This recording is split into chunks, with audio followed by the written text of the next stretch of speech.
তবে ভাবিনি যে আমাকে দেশ থেকে জনগণ থেকে দূরে যেতে হবে। কিন্তু যত দূরেই থাকি, প্রিয় দেশবাসী, আমি আপনাদের সাথেই আছি, আপনাদের কাছেই আছি। সারাক্ষণ আমি আমার দেশের মানুষের সাথেই কথা বলি, চিন্তা করি।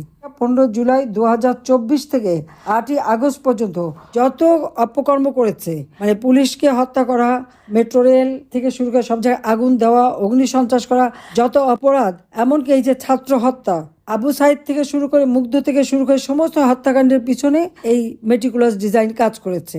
কারণ লাশ ফেলো, সরকার পড়ে যাবে, সেই নীতিতে। এবং যারা এর সঙ্গে অপরাধী তাদের সবাইকে দায় মুক্তি দেওয়া হয়েছে, আর মামলা দিয়েছে সব আমাদের নামে। সমস্ত উদরপিণ্ডি পুদর ঘাড়ে চাপিয়ে দেওয়া। আমরা কেন মানুষকে মারতে যাব? জুলাই মাসের প্রথম থেকেই আন্দোলন করছিল ছাত্ররা। 15 জুলাই পর্যন্ত তো তাদের কিচ্ছু বলা হয়নি। তারপরে যখন তারা হত্যাকাণ্ড, খুন, অগ্নিসন্ত্রাস শুরু করেছে, পুলিশের উপর হামলা করেছে, পুলিশ তার বাঁচানোর জন্য তো আইনেই আছে। আপনারা একটু খেয়াল করে দেখেন, ডক্টর মোহাম্মদ ইউনূসেরই মানে পুলিশ আইজিপি সে বলে দিয়েছে, পুলিশ কমিশনার বলে দিয়েছে, সবাই বলে দিয়েছে যে যদি কেউ অগ্নিসন্ত্রাস করে, মানুষ খুন করে বা কিছু করে, তাহলে পুলিশ গুলি চালাতে পারে, যা খুশি করতে পারে। পুলিশকে সেই আইনে সেই সুযোগটা দেয়া হয়েছে। তাই যদি হয়, তাহলে আজকে পুলিশের বিরুদ্ধে মামলা, আমাদের বিরুদ্ধে মামলা, পুলিশ কেন বাধা দিল সে মামলা হবে কেন? সেনাবাহিনীর বিরুদ্ধে মামলা কেন হবে? তারা তো জনগণের সম্পদ বাঁচাতে চেষ্টা করেছে, সেটার কোনো দায়বদ্ধতা নাই। এটা হলো দুর্ভাগ্যের ব্যাপার। আসলে আমরা যদি দেশের অবস্থা এখন দেখি, প্রকৃতপক্ষে দেখবেন দুর্ভিক্ষ অবস্থা বিরাজ করছে, কিন্তু সেটা দেখার কেউ নেই। এটা হচ্ছে সব থেকে কষ্টকর। সকল মানুষকে আমি সমান চোখে দেখেছি, আর আজকে আমরা দেখি আওয়ামী লীগ করলে বা মুক্তিযুদ্ধ পরিবার হলে তাদের ছেলে মেয়ে পড়াশোনা করতে পারবে না। চরমভাবে সকলে নির্যাতিত হচ্ছে। আজকে প্রত্যেকটা মানুষের জীবন মান আজকে কষ্টের মধ্যে দিয়ে যাচ্ছে। আজকে আমাদের যেটা চিন্তা করতে হবে যে এইভাবে কতদিন চলবে, যেখানে মানুষের কাজ নেই, সকল সুবিধা বন্ধ, সরকারিভাবে যা দিয়েছিলাম, অর্থাৎ মানুষের বেঁচে থাকার সব পথই বন্ধ করে দিয়েছে। অবৈধ ইউনূস সরকারের উপদেষ্টা, সমন্বয়ক, ক্যাডার বাহিনী, তাদের সম্পদের আর শেষ নাই। রাতারাতি সব আঙ্গুল ফুলে কলা গাছ হয়ে তারা কোটি কোটিপতি হয়ে যাচ্ছে, আর 6 কোটি মানুষ দরিদ্র সীমার নিচে চলে যাচ্ছে। কিন্তু সুদখোর ইউনূস আবার অপপ্রচার চালায়, সব আওয়ামী লীগ সরকারের আমল নাকি সব খারাপ হয়ে গেছে। আওয়ামী লীগ খারাপটা করলো কোথায়? আজকে এমন একটা সময় আমরা এখানে আমাদের বিজয় দিবস উদযাপন করি। সব থেকে দুর্ভাগ্যের বিষয় হলো যে আওয়ামী লীগ, জাতির পিতা বঙ্গবন্ধু শেখ মুজিবুর রহমানের নেতৃত্বে যে আওয়ামী লীগ এদেশের স্বাধীনতা এনে দিয়েছে, এবং আওয়ামী লীগ যে স্বাধীনতা দিয়েছে এটা তো বিশ্ব স্বীকৃত। এটাকে যতই তারা অস্বীকার করুক, অস্বীকার করবে কিভাবে? তাহলে আওয়ামী লীগকে তারা নিষিদ্ধ করে কিভাবে? আমরা তো এখনো জনগণের ভোটে নির্বাচিত, আর সে হচ্ছে অবৈধভাবে ক্ষমতা দখলকারী।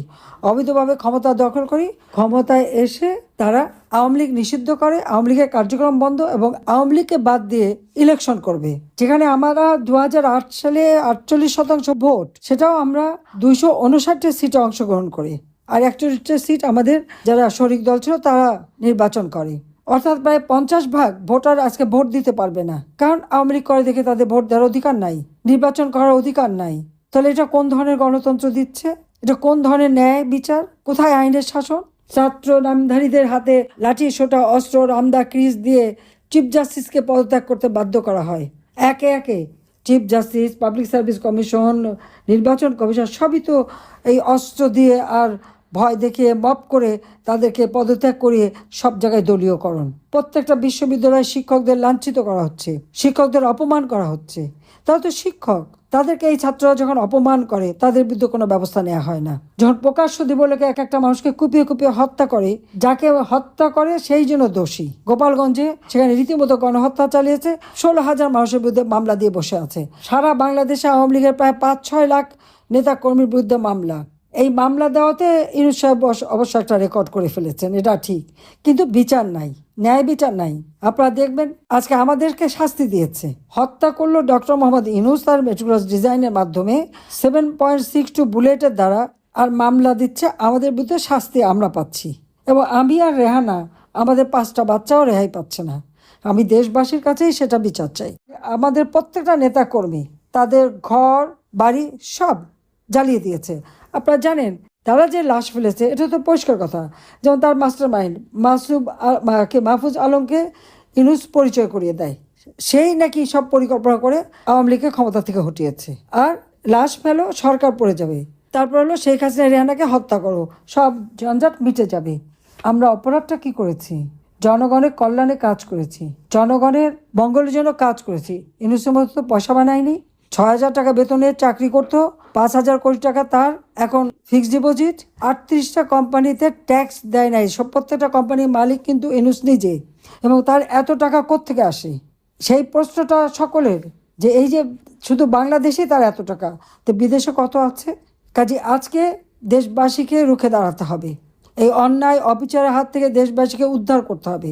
আমাদের আওয়ামী লীগ, স্বাধীনতা সপক্ষ শক্তি যারা আছে, বা অসাম্প্রদায়িক চেতনায় যারা বিশ্বাস করে, কারণ ইউনূস এসে সংখ্যালঘুদের উপর যে অত্যাচার করেছে, যেভাবে নির্যাতন করেছে, তা ওই একমাত্র পাকিস্তানি হানাদার বাহিনী 71 সালে করেছিল, তার সাথেই তুলনা করা যায়। কাজে আমাদের দেশে সকল ধর্ম বর্ণের মানুষ সকলে নিশ্চিন্তে বাস করবে, শান্তিতে তাদের যার যার ধর্ম শেষে পালন করবে। এটাই হচ্ছে আমাদের লক্ষ্য। আমরা চাই দেশের মানুষ উন্নত জীবন পাবে। আমাদের তরুণ সমাজ তারা ওই লাঠি সোঁটা নিয়ে শিক্ষকদের অপমান করবে না, তারা লেখাপড়া শিখবে, আধুনিক বিজ্ঞান প্রযুক্তি জ্ঞান সম্পন্ন হবে, দেশকে এগিয়ে নিয়ে যাবে। আজকে কয়েক লক্ষ ছেলে মেয়ে পড়াশোনা করতে পারছে না, ডিগ্রি কেড়ে নিয়েছে। তাহলে দেশের ভবিষ্যৎটা কি? ওই অস্ত্র, রামদাস, গ্রিস এগুলি দিয়েই দেশ চলবে, না দেশের মানুষের জীবনে শান্তি আসবে?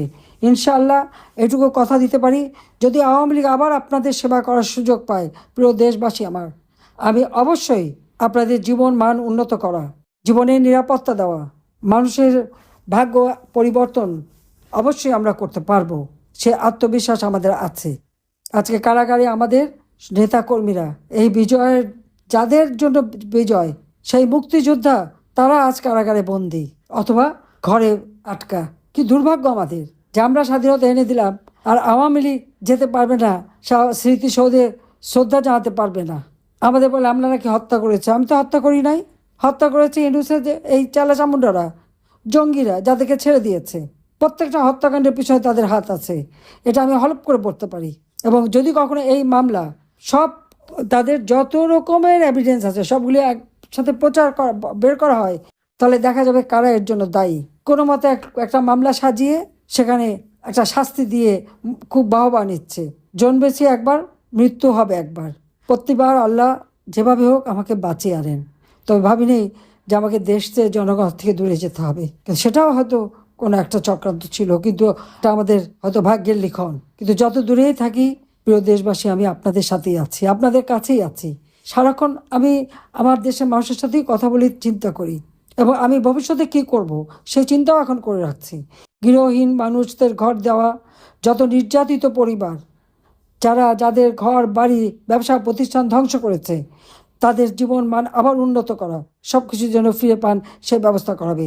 যে সমস্ত ছাত্রছাত্রীরা শিক্ষা গ্রহণ করতে পারছে না, তারা যাতে আবার শিক্ষা গ্রহণ করতে পারে। যে সমস্ত শিক্ষকদের অপমান করা হচ্ছে, তার জন্য তাদের মর্যাদা ফিরে পায়।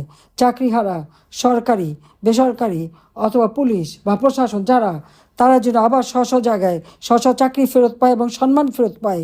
এই মিথ্যা মামলা দিয়ে যাতে হয়রানি করা হচ্ছে, ন্যায় বিচার যাতে তারা পায়, সব ব্যবস্থা ইনশাল্লাহ আমরা করব, এ বিশ্বাস আমাদের আছে। এই সমস্ত অত্যাচারী নির্যাতন করে বাংলার মানুষকে দাবায় রাখতে পারবে না। জাতিপিতা বলেছিলেন, দাবায় রাখতে পারবে না, দাবায় রাখতে পারবে না, এবং সেই দিন বেশি দূরে না। আমি দেশবাসী সকলকে বলবো, আমাদের দলের নেতাকর্মী, মুক্তিকামী মানুষ, অসাম্প্রদায়িক চেতনার যারা আছেন, সকলকে বলবো ঐক্যবদ্ধ হন।